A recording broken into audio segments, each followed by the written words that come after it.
Pessoal, boa noite, a paz do Senhor, uma noite abençoada para vocês, que Deus venha falar conosco por intermédio da palavra dele aos nossos corações. Eu não vou me apegar a nenhum texto, mas queria trazer uma palavra de renovo, de fortalecimento. A fé, ela é algo que transcende o conhecimento humano. Se a gente sabe, a fé é o firme fundamento das coisas que não se vê e a convicção dos fatos que se esperam. A fé, ela não é patenteada, a fé, ela não é objeto de domínio de nenhuma igreja, de nenhuma denominação, de nenhum pastor, de nenhum apóstolo, de nada. A fé é algo que vem de Deus e para Deus volta. Então, se até uma pessoa que não conhece ao Senhor, que não se converteu a Deus, que não teve uma experiência com Deus, ela se valer da fé, ela alcança aquilo que ela quer. Isso eu te digo com a maior tranquilidade. À luz da Bíblia, nós vemos diversos exemplos de pessoas que não estavam inseridas em um contexto religioso, que não estavam inseridas em um contexto de identidade como povo de Deus e alcançaram milagres e foram alvos de bênçãos de Deus porque usaram a fé. A gente tem que entender que a fé, eu sempre digo isso aqui no canal, ela é uma moeda do mundo espiritual. É como se fosse, tem $1 nos Estados Unidos, R$1 no Brasil, e no reino de Deus, a moeda corrente é a fé.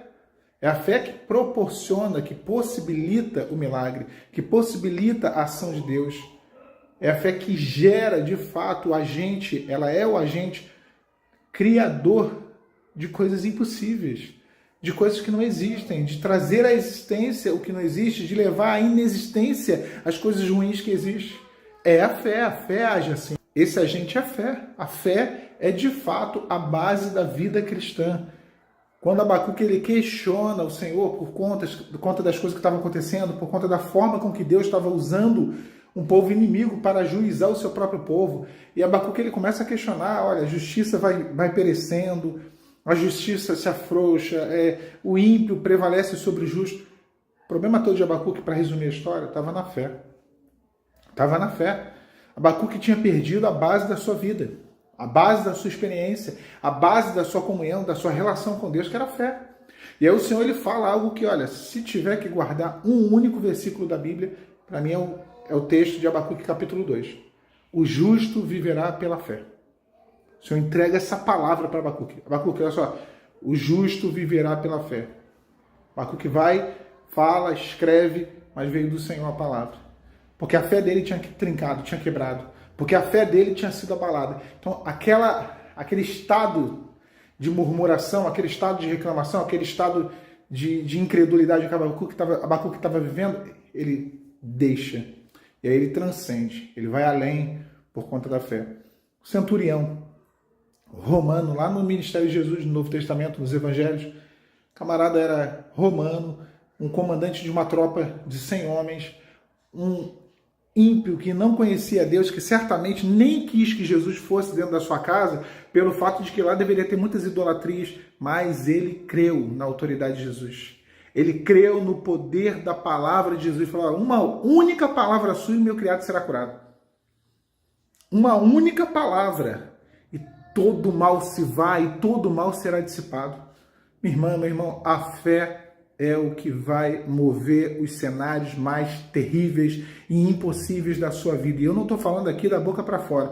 Eu não estou falando aqui como uma teoria, porque eu ouvi alguém dizer, porque eu li na Bíblia apenas. Muito bom ler na Bíblia, mas se torna fato, se torna algo que a gente pode dizer com mais propriedade quando nós vivemos. E em diversos momentos da minha vida, onde as coisas pareciam e eram de fato impossíveis, Deus moveu através da fé.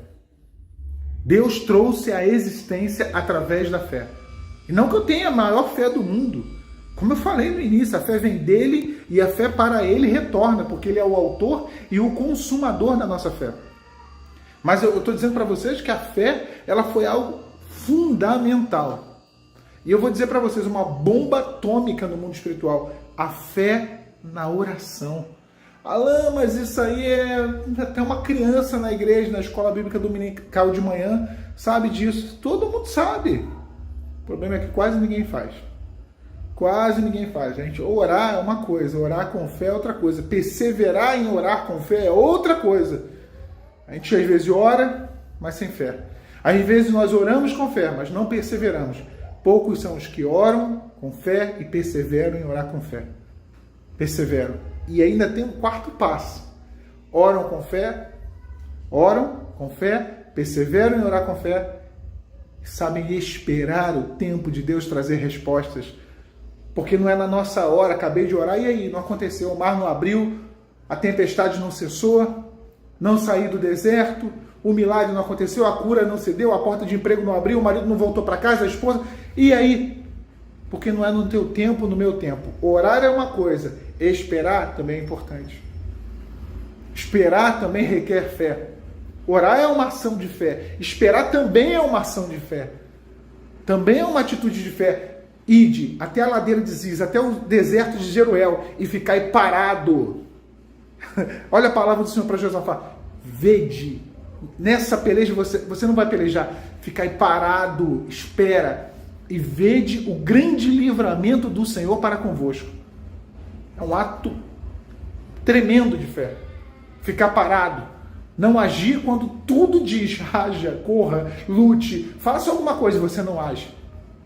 A inércia, às vezes, quando está dentro daquilo que é a revelação de Deus, quando está dentro daquilo que é a orientação de Deus, a inércia também é um ato de fé. Também é um ato de fé. É o esperar, é o aguardar. Essa inércia é boa.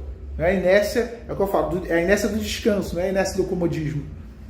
Então a fé é a base da nossa vida cristã. A fé é a base das nossas experiências, da nossa comunhão, da nossa conexão. A fé é a base da nossa esperança. A fé é a base das nossas promessas, porque se eu não tenho fé, eu desacredito da promessa, eu desacredito que foi Deus que me disse. Eu começo a questionar, será que foi o Senhor mesmo?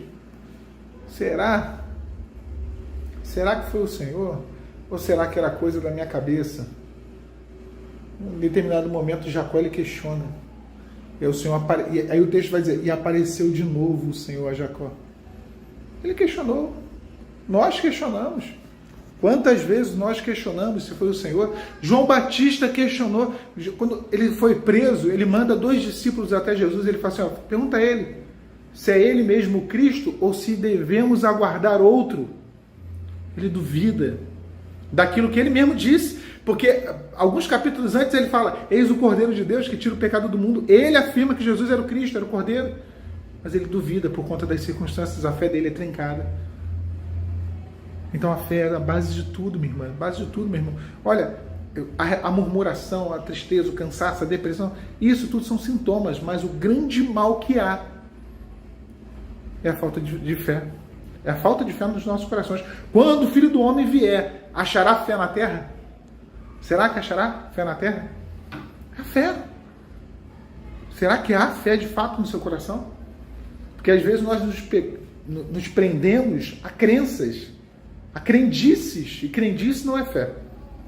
Olha, tem uma crendice de que eu tenho que orar por aquilo, eu tenho que lutar por aquilo, e eu vou me pegar até morrer naquilo.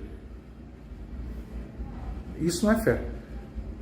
A crendice, ela não é o firme fundamento. O firme fundamento das coisas que não se vê e a convicção de fatos que se esperam, se a fé genuína, a que vem de Deus, é que retorna para o Senhor. Deus te abençoe. A paz, Senhor Jesus.